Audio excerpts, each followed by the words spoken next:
हमारे साथ दो मेहमान जुड़ रहे हैं, आपको बता दें इसी पर चर्चा करेंगे। एमसीडी चुनाव की जो तारीखें उसको लेकर अजय सहरावत जी हमारे साथ बीजेपी से जुड़ रहे हैं। स्वागत है सर आपका। और सीधे सीधे कपिल यादव जी हमारे साथ जुड़ रहे हैं, जो राजनीतिक विश्लेषक हैं, हालांकि आपका पक्ष यहाँ पर वो रखेंगे। अजय सहरावत जी, सवाल मैं सबसे पहले आपसे ही करना चाहूंगी। खुश तो बहुत होंगे आज आप, ऐसा आप पार्टी लगातार कहती रही है। गुजरात के चुनाव की तारीख आप लोग कल अनाउंस हुई और आज एमसीडी के आपने लगातार ये कहा था कि ये आसपास ही होगी ताकि उनको समय ना दिया जाए।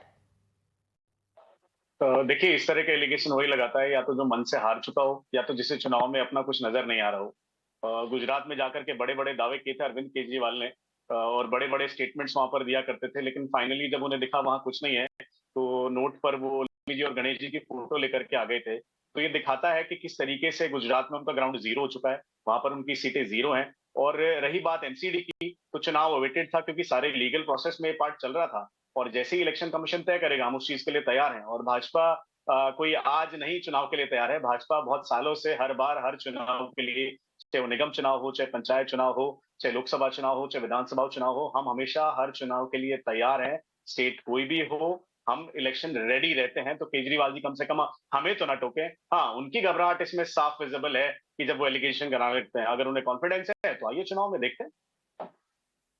आश्वस्त हैं कि जो दिल्ली वासी हैं, जो प्रदूषण से लगातार परेशान हैं, जब वो एमसीडी जिस दिन डेट होगी उस दिन जब अपना मतदान करने जाएंगे, तो 15 साल से आप सत्ता में हैं, आप वो जनता का मूड मीटर क्या होगा? बहुत खुश होकर बीजेपी के खाते में वोट डाल देंगे। देखिए, 15 साल से लगातार अगर एमसीडी को वोट कर रही है दिल्ली की जनता, तो उसका कारण है हमारा काम। वो जो ग्राउंड पर वेस्ट मैनेजमेंट का काम है, एमसीडी स्कूल्स खोलने का काम है, एमसीडी स्कूल्स को मैनेज करने का काम है, चाहे डिस्पेंसरीज को मैनेज करने का काम है, पार्क को मैनेज करने का काम है। आपको पता है ये अच्छे तरीके से दिल्ली एमसीडी मैनेज करी है, और इसी वजह से बार बार दिल्ली की जनता एमसीडी में भाजपा को लेकर के आती है, अरविंद केजरीवाल को लेकर के नहीं आती। पिछली बार भी लड़े थे, इस बार भी लड़े हैं। वो विधानसभा में उनके पास 60,000 का करोड़ है, एमसीडी में हमारे पास मात्र 7,500-8,000 करोड़ का बजट है, जिसके अंदर भी वो फाइनेंशियल क्रंच के लिए हमें परेशान करते रहते हैं। 60,000 करोड़ में उनके विज्ञापनों के अलावा ग्राउंड पर कुछ नहीं नजर आता। ना वो कभी हॉस्पिटल्स की लिस्ट जारी करते हैं, ना वो कभी स्कूल्स की लिस्ट जारी करते हैं। वो किसी भी एक ऐसे कंस्ट्रक्टिव काम की लिस्ट जारी नहीं करते जिसको जाकर के आप फिजिकली देख सकें। सिर्फ एक द्वारका का एक हॉस्पिटल है जिसकी फोटो वो पिछले 7 साल से दिखा रहे हैं, और यमुना की 8 साल से फोटो आप और मैं देखे रहे हैं। और एक्यूआई इंडेक्स आज आपके सामने है। न्यूयॉर्क टाइम्स में अब विज्ञापन देने की जरूरत नहीं है, न्यूयॉर्क टाइम्स खुद ही छाप देगा कि दिल्ली कितना प्रदूषित शहर है। तो मुझे लगता है ये सारे उनके जो किए गए काम है, और ये सारे जो उनके कारनामे हैं जिसको वो विज्ञापन से छुपाते रहते हैं, एडवर्टाइजमेंट से छुपाते रहते हैं, और पैसा खर्च करके उसे छुपाते रहते हैं, दिल्ली की जनता इसे जान चुकी है। दिल्ली की जनता इसे महसूस कर चुकी है कि कैसे कोरोना के समय पे अरविंद केजरीवाल जी यहाँ से गायब थे, कैसे एक्यूआई जब हाई हो रखा है तो गुजरात इलेक्शंस में गायब है या हिमाचल इलेक्शंस में गायब है। एक ऐसे मुख्यमंत्री जब दिल्ली पर कुछ भी गाज गिरती है तो उसे केंद्र संभालता है या दिल्ली की एमसीडी संभालती है। केजरीवाल हमेशा मुसीबत के समय दिल्ली से गायब रहे हैं, इसीलिए मैं उन्हें दिल्ली का पार्ट टाइम सीएम कहता हूं। तो मुझे लगता है आने वाले एमसीडी चुनाव में दिल्ली की जनता उन्हें बता देगी कि उनकी जगह कहां थी, कहां है, और आने वाले समय में कहां रहेगी। जी कपिल जी, जवाब देना चाहेंगे आप? मुफ्त बिजली, मुफ्त पानी, अच्छा स्कूल, दुनिया भर में ग्लोबल स्तर पर स्कूल को लेके खबर छप गई, लेकिन क्या लग रहा है जो दिल्ली वासी अभी जहरीली हवा में सांस ले रहे हैं, क्या उसको भुला देंगे? बीजेपी वाले तो पूरा ठीक रहा आप पर छोड़ रहे हैं। Shweta ma'am, I am sorry, मैं इंटरप्ट करना चाहूंगा, आपकी वॉइस क्लियर नहीं आ रही है जी। अभी प्लीज थोड़ा जी कपिल जी, मेरी आवाज आ रही है अभी आपको? या बोलिए। जी मैं यही कह रही हूँ, बीजेपी के प्रवक्ता जो हैं, जो नेता हैं अजय जी, जो कुछ बातें कही वो आपने सुनी होंगी। आप पार्टी द्वारा लगातार मुफ्त में बिजली दी गई, पानी मुहैया करवा दीजिए, अच्छे स्कूल दे दीजिए, लेकिन बात यहाँ लोगों के जान की है कपिल जी। लोग जिंदा ही नहीं रहेंगे तो इन सुविधाओं का क्या करेंगे? तो क्या लगता है जब एमसीडी पोल्स में अपना मतदान करने जाएंगे, वोट डालने जाएंगे, तो क्या लग रहा है कि आप पार्टी को वोट डालेंगे वो, या फिर एक बार फिर से बीजेपी के खाते में ही ये सारे वोट जाएंगे? सबसे पहले तो मैं आपका बहुत बहुत थैंक यू करना चाहूंगा कि आपने मुझे मौका दिया जी। एंड वैसे तो कहते हैं ना कि इंडिया में यूथ पॉपुलेशन बहुत ज्यादा है, but still I like to appreciate आपके चैनल को कि सबसे ज्यादा अगर यूथ का अगर ओपिनियन मांगा जाता है तो आपके चैनल में ही मांगा जाता है। अब अगर बात कर लेते हैं हम इस दिल्ली के एमसीडी इलेक्शन की, तो मैं अजय जी की बात सुन रहा था एंड लकीली उनकी आवाज मुझे बहुत क्लियर आ रही थी, तो मुझे उनकी आवाज सुनाई पड़ रही थी।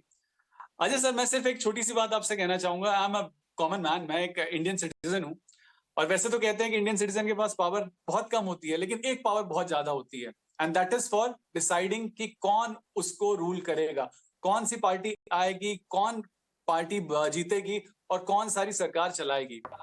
सर ये पावर बहुत ज्यादा होती है। और अगर मैं इसी बात पे देखूं तो 2012 आई थिंक 15 सालों से सर आपकी सरकार है। मैं किसी सरकार को फेवर या अगेंस्ट में नहीं हूं, लेकिन मैं एक बात आपसे सच में जानना चाहूंगा कि आज आप दिल्ली की हालत देखिए, आज का पोल्यूशन लेवल देखिए। एमसीडी सर, जहां तक मुझे पता है कि कॉन्स्टिट्यूशन के डायरेक्टर प्रिंसिपल के चैप्टर 4 के हिसाब से उसको कॉन्स्टिट्यूशनल राइट है, एंड एमसीडी की रिस्पॉन्सिबिलिटी बनती है, जैसे एक फैमिली में एक पिता की रिस्पॉन्सिबिलिटी बनती है कि वो पूरी फैमिली की देख रेख करे, वैसे एक एमसीडी की रिस्पॉन्सिबिलिटी बनती है कि वो अपनी सिटी में रहने वाले लोगों की park, education, road, transport, pollution, everything should be taken care. And sir मैं एक बात जरूर कहना चाहूंगा कि एक बार आप ये सवाल अपने आप से पूछेगा कि क्या आप 100% सेटिस्फाइड हैं जिस तरीके से आपने पिछले इतने सालों से एमसीडी आपके पास थी और इस तरीके से एमसीडी चलाई?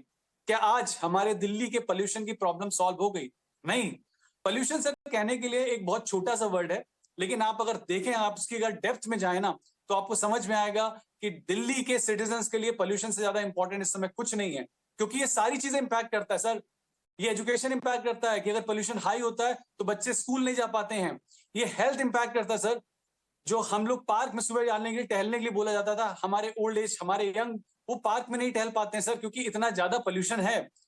हम सिर्फ बोल देते हैं कि हाँ हमने 5 साल में ये कराया, उन्होंने ये नहीं कराया। इट्स वेरी इजी सर कि हम एक दूसरे पे ब्लेम गेम खेल सकते हैं, लेकिन मैं सर आपसे एक छोटी सी बात जानना चाहूंगा। आज के टाइम पे एमसीडी का रोल जो निभाना चाहिए था वो कहीं ना कहीं फेल हुआ है। हालांकि दिल्ली, आप सब जैसे जानते हैं कि इट्स एनसीडी, इसमें एमसीडी का रोल भी आता है, दिल्ली गवर्नमेंट का भी रोल आता है। कहीं ना कहीं कुछ ना कुछ लैकुना दिल्ली गवर्नमेंट की तरफ से भी रहा, सेंट्रल की तरफ से रहा, लेकिन कपिल जी, एमसीडी का। कपिल जी, मेरा सवाल आपसे है, जो दिल्ली वासी भी लगातार कहते रहते हैं कपिल जी की जो आप पार्टी द्वारा शासित एक दूसरा राज्य है। कपिल जी, अभी आवाज मेरी पहुंच रही है आप तक? हाँ अभी पहुंच रही मैम जी। मैं ये कहना चाह रही हूँ, दिल्ली वासियों का जब हमने इंटरव्यू लिया, दिल्ली वासियों से जानने की कोशिश की, तो लगातार इस बात को झुठलाया नहीं जा सकता कपिल जी कि जो आप पार्टी द्वारा शासित राज्य है पंजाब, पराली जलाने के मामले इस साल बहुत ज्यादा रिकॉर्ड तोड़ बढ़े हैं। तो सरकार तो आप पार्टी की है। Not Audible ma'am, it's not Audible ma'am, sorry. चलिए दोबारा से कपिल जी को एक बार पैच कीजिए, उनको मेरी आवाज नहीं पहुंच रही है, एक बार उन्हें कट करके दोबारा से पैच करने की कोशिश कीजिएगा। मैं कपिल जी की बात का जवाब दे दूं? जी बिल्कुल अजय जी, आप ही जवाब दे दीजिए। कपिल जी ने कहा कि वो युवा है, मैं उनकी इस बात की कदर करता हूं, लेकिन मैं उन्हें फिर से बताना चाहूंगा, युवा है लेकिन आप कोशिश करें, आप डायरेक्टिव प्रिंसिपल पढ़ते हैं, फंडामेंटल राइट्स पढ़ते हैं, तो duties and responsibilities of government को भी जरूर पढ़ करके आए। आपने कहा ट्रांसपोर्ट डिपार्टमेंट, वो दिल्ली सरकार के अंदर जाता है। पर्यावरण मंत्रालय, वो दिल्ली सरकार के अंदर जाता है।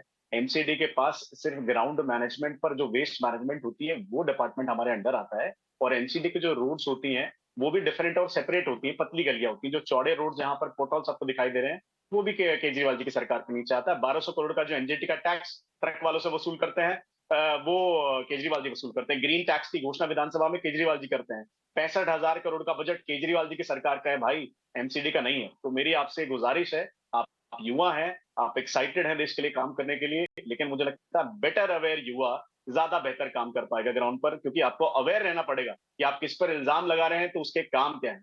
एमसीडी के जितने भी इल्जाम आपने लगाए वो एमसीडी के काम ही नहीं, वो सारे के सारे काम दिल्ली सरकार के हैं। और आज दिल्ली सरकार को ब्लेम सिर्फ एमसीडी नहीं कर रही है, या सिर्फ मैं नहीं कर रहा हूं। आज की डेट में पूरी दुनिया के किसी भी पोल में जो कि पोल्यूशन इंडेक्स को दिखाता है, वो दिल्ली को प्रदूषित शहर दिखाता है। और पंजाब, जिसको आज से 5 साल पहले केजरीवाल जी खुद क्लेम किया करते थे जब वहां कांग्रेस की सरकार थी, आज वहां पर पंजाब। चलिए अजय जी, आप दोनों यहाँ भी पॉलिटिक्स खेलने लगे। अजय जी, अब असली पॉलिटिक्स जनता खेलेगी, और जब मतदान करने जाएगी और जब नतीजे आएंगे तब वो असली पॉलिटिक्स होगी जो जनता आप लोगों के साथ खेलेगी, क्योंकि दिल्ली वासी इस वक्त जहरीली हवा में जीने को मजबूर हैं। और इसका कारण अगर बताया जाए तो जो दिल्ली पर राज कर रहे हैं वही हैं।